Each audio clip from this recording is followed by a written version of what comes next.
Hey family, it's Tasha MAMABEAR Prepping. I just want to get into this topic right away today. This is actually a video I'm doing on a comment that I got on my last video. So, my son helped me with my last video in regards to different stuff and different ways to prepare for the days that there's no food on the shelves. But, and due to this comment, it makes me feel like we are being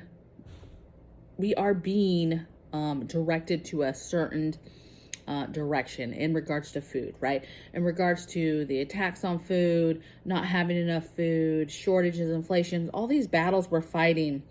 But the stuff that is in food, preservatives, other things that are being put in food, or telling us, hey, no longer do we want you to eat that food. Let's go away from eating meat completely. Let's go away from eating these certain things. Eggs now are bad for you. Chickens are bad. Everything is bad for you, right?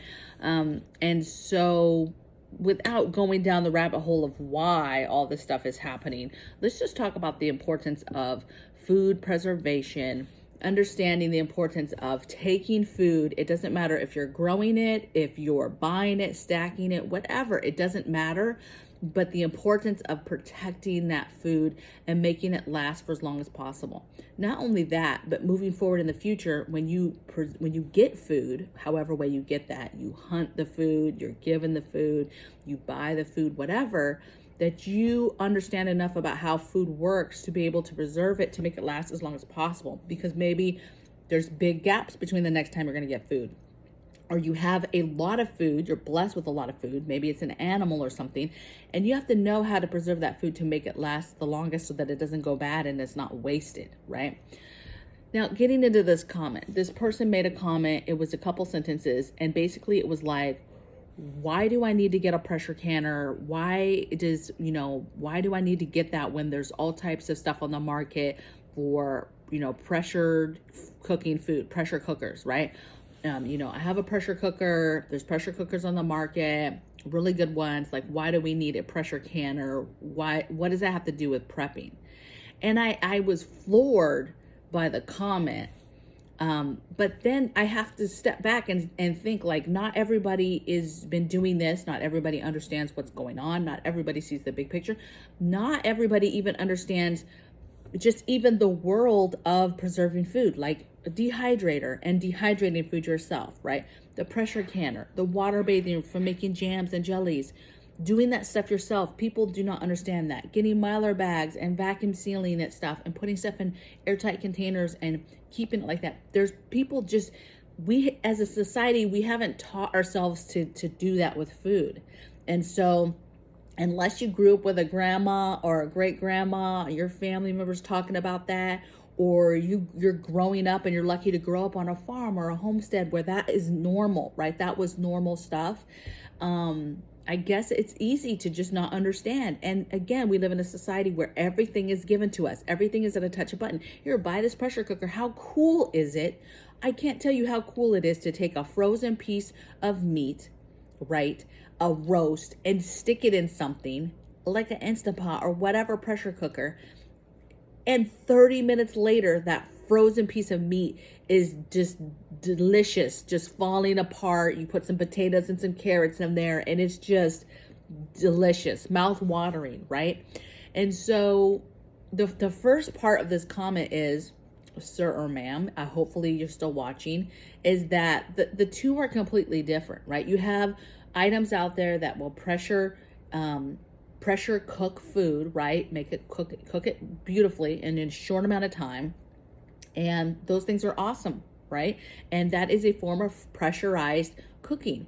But that's not pressurized canning. And the reason why pressurized canning is so important is because it is a way to take a food item, put it in a jar, put it in water, put it in this pressurized system that is actually going to build pressure and is going to not only cook the food, it's going to pressurize the jar, and it's going to take out anything bad, bacteria and all this stuff bad out of it, and make it, this is the most important part, making it shelf stable. You're taking a piece of meat that would last maybe a couple weeks in the fridge if it was the freshest of fresh, right? Maybe it lasts months in the freezer. Some people leave meat in the freezer for years and still cook it, even freezer burnt, and they'll still cook it, right? But that can be compromised. That's not the safest way to keep meat, especially these days with what it costs, right? It's smart to be able to take something and make it shelf stable, meaning you can put it now on a shelf. It doesn't need refrigeration. It doesn't need a freezer. It doesn't need a refrigerator. And not only that, but it will last you months, years, right? You could take that jar of meat and put it on the shelf and not touch it for 15 years. And if it is not compromised, there's a chance if it's not compromised, meaning the seal didn't crack, the jar didn't break, whatever, right? That is good, right? And so it's super important to understand shelf stable, and making our food last for as long as possible is important, especially if you get to the point where most of your food you're growing yourself, or you're providing for yourself, meaning you're raising the animals and the meat that you're cooking, right? Or you're getting it from a local neighbor that you're trading with, right? Or you're out hunting for it yourself. It makes it even that more important that you understand how to preserve for the day that it's not available. And even now, if all you're doing is stockpiling, I'm stockpiling. All I'm focusing on right now is going to the store and stockpiling the things that we need. That's important and that's great, but there's a lot of products that need more than how you purchase it off the shelf. The way you purchase it off the shelf, it's not going to last. It's going to start going stale. It's easier to be compromised by insects and other things. It's got to be preserved, right? And so you've got to get your airtight containers, whether that's plastic containers, right? Tupperware, whether that's glass. I'm a big fan of glass. Figuring out how to take air out of stuff. There's fancy containers that take air out of stuff. There's stuff that can be hooked up to the vac sealer. You can throw in an oxygen absorber. Just keeping something alone and airtight, even without all that other stuff and taking the air out and all that, is still 10 times more beneficial than leaving certain foods in the package, right? And so it's important. It is so important that you understand the preservation. And again, when you're starving, you're gonna figure it out. You're gonna figure it out, or you're gonna starve to death, right? Something as simple as hunting something, if you don't know how to cut that animal open properly, you could be contaminating yourself, and then you're going to kill yourself anyway, because you're not understanding how to take that animal, open it up, skin it, open it up in a way where you're not nicking its entrails, right? You're not nicking and letting feces and stuff all within the animal, right? You have to understand how to do this stuff. The other processes, making jerky, dehydrating in general, and you need to know how to do all these things off grid, meaning with no power. How do you do these things? How do you water bathe? How do you pressure can with no power, right? Maybe now you have to move this outside and it's on a propane burner that you have. Propane barbecuer, maybe it's on the fire, which is hardcore. You've got to really know what you're doing to do that. But my point is, this is a skill set that you've got to get on board with. And you can start with baby steps, right? I think that the biggest baby steps is get a little dehydrator and get a little water bather pan. And start with something simple like a jelly. Just get a recipe for like strawberry jam, strawberry jelly, make that. And that will give you a little bit of confidence, right? I made a list of my favorite things to pressure can. So my favorite things to pressure can is probably number one is meat. Absolutely love to pressure can meats. Absolutely love to do soups, right? I make a soup, I put it in the jar, I pressure can it. Absolutely love that. Love to do beans/chilies. Absolutely love to do that. Love to do fats, and I'm gonna say bacon and butter in this one because they're too non-traditional. They're not approved as safe means to pressure can, right? So I say that very loosely, and I say bacon because it's not strips of bacon, and I mostly do that for the pieces of bacon, but for the bacon fat that I get out of that. I get basically a whole pint-sized jar of just nothing but delicious fat, right? And then butter, right? pressure canning butter. Absolutely love it, right? Those are my favorites. Not to mention all the other stuff that you can, fruits and vegetables and, other things, right? Jams, jellies that you can water bathe. I mean, there's just a ton of stuff to do. It's fun. Pie fillings, desserts. There's a lot of things, but those main things are the number one things. There's probably 4: meats, soups, my fats, my bacons, and my butters. And probably my 4th one that I do all the time. Oh, broth is another huge one that I do all the time, is broths, okay? But the point I'm trying to make is you're trying to get shelf-stable stuff, and you're trying to also learn at the same time how to preserve food, how to keep food safe and make it last the longest. So I'm not mad when I get comments like that. I am actually glad I saw it so that I could do this video today and go through that. Because if you stack food, it's just as important. Knowing the importance of what it means to stack food is just as important of understanding how to preserve food, make it last longer, how to make it, you've done it and you can put it on the shelf. We watch all these shows of like folks in Alaska and stuff like that, like in the middle of nowhere, right? Nobody's around.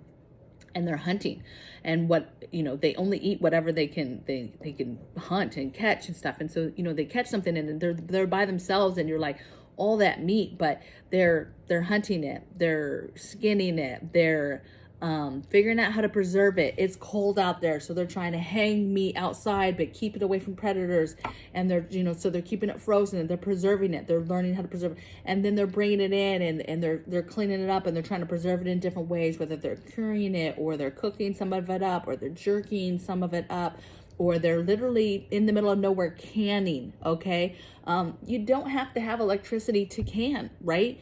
I'm telling you, you've got to learn preservation as a whole, so that you can make it. And that's whether you stack it, buy it, grow it, raise it. It's a skill set that has to be learned now. And especially now when you have all the things that you can buy to make things as easy as possible. I mean, imagine great grandma canning and you canning now, and the things that you can buy to help that canning process, right? There's electric pressure canners now. I'm not very trusting of them. They're probably fine. I think Rose Red Homestead has a few videos on the differences, because some of them I don't like. I just like the feel of doing stuff with your hands and back to primitive times as much as possible, because I think that is important. I want to try to not learn things that are a specific plugged in thing. Are those things nice to have? Like hubby, he bought me the bread machine. Absolutely love it. Love to have it. It's very, very cool.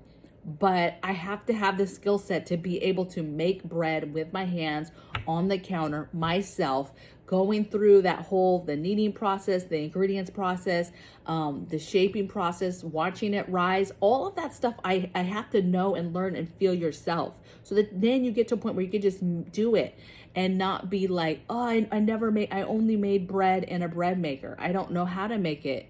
Just make it, right? I don't even know the basic steps of how to do it. And what's crazy is when you don't know that, and yet it's something so simple, but you haven't kind of taught yourself to just do things and learn how to do it with your own hands and a little bit of work. You miss out. You miss out on people that bread is so easy, and folks are going to be starving, and they're not going to know a basic recipe to make a loaf of bread, right? And yet it's going to be one of the simplest things that they could make. Even on a fire, you know what I'm saying? So, it's a little sad, but this hopefully will give those of you that are preserving, put a little fire under your butt to do the things. If you don't have your freeze dryer yet, work on that goal. We don't have it either, right? That's a goal we're working on. It's freeze dryer. It's super important to get these things, ways to preserve food, and to get it preserved before it's not there, and teaching yourself how to grow it or raise it, or getting it and buying it while you still can off the shelves, and then preserving it, right? So it's just important to get all the things and to keep pushing forward. Me personally, I was telling my group the other day, I was telling a lady, You know, I haven't pressure canned for probably, I mean, it's probably been 2 months since I pressure canned something. And that's insanity. Like, that's insanity. Even when I was working in Cali and had a job and I was doing this and all this, I was still pressure canning. And I had like zero space to put the jars, and none of that. And here I have all the space and I have the time. And some would argue I don't have the time, but I have the time and I'm not doing it. And so I've got to get myself back into that. And here we are. I need to get into that, and I have all this garden. So I need to work on my, I think, my preparedness things that I'm focusing on in season so that I understand. And so, like most people, they can all summer so that they can chill in the winter. But I had more idle hands in the winter time. So I'm thinking that needs to be my go-to time of like doing the most of my canning stuff. So that when growing season comes, I can concentrate on that, concentrate on the summer, that type of stuff. And just having to preserve that stuff during that time, the stuff you're getting out of your garden and that stuff.